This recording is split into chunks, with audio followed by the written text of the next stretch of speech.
Cheers. Hop raise. One time, my friend Brian, he was saying to me, hey, what are we going to hop raise when I'm down there this time? And I said, Brian, I apologize. I don't know what you're asking. And he said, it's your cheers. What hops are we going to raise in our glass? And he said, you coined it. I said, I don't recall ever using that as a cheers. And he said, oh, well, you always said hop raise ski. What are we going to hop raise ski? And I said, that's a French term for after ski, après ski. And Brian's very educated. He's like, but that's brilliant. How did the whole dream start? Jason got bored. That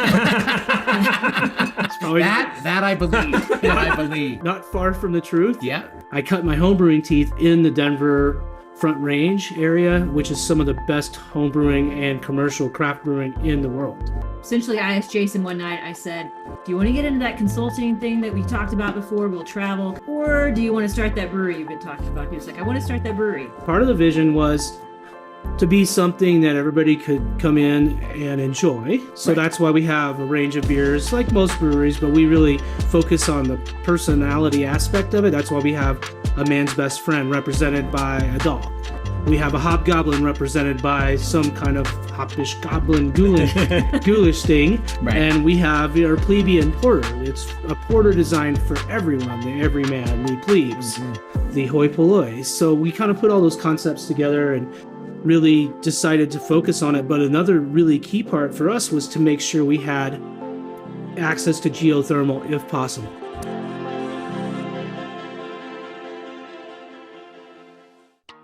Oh dear. Oh my goodness. Here it comes. All right.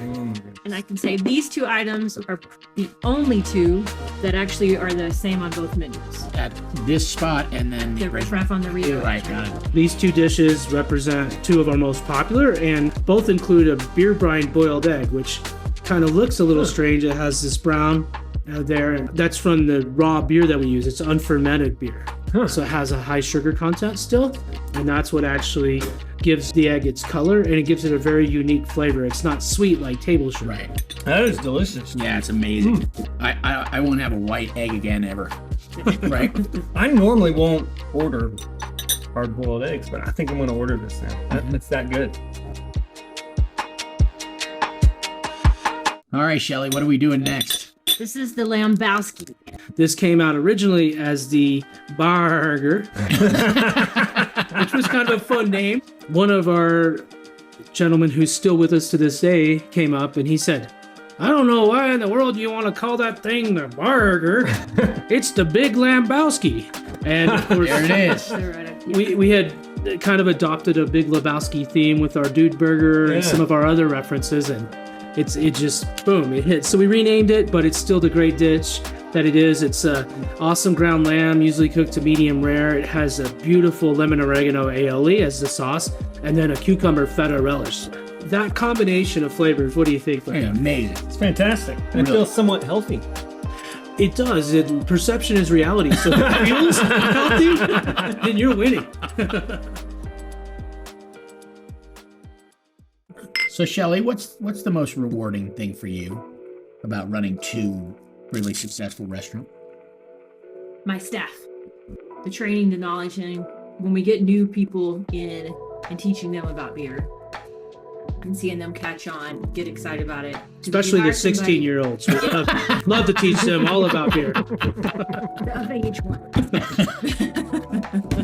We don't treat people any differently whether they come in and they just won Brewer of the Year at the Craft Brewers Conference, or if someone comes in and orders a American Light Lager.